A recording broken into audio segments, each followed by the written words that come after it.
Forum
ini adalah forum yang pertama antar negara ASEAN yang ingin membangun, mendevelop sebuah organisasi TAFISA tingkat Asia Tenggara.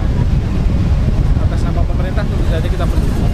Kita akan juga terus mengawal, memastikan prosesnya berjalan dengan baik.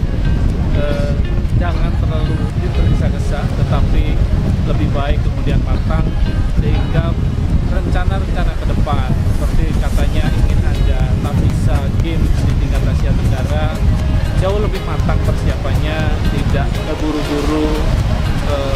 Semua negara anggota ASEAN kemudian juga sepakat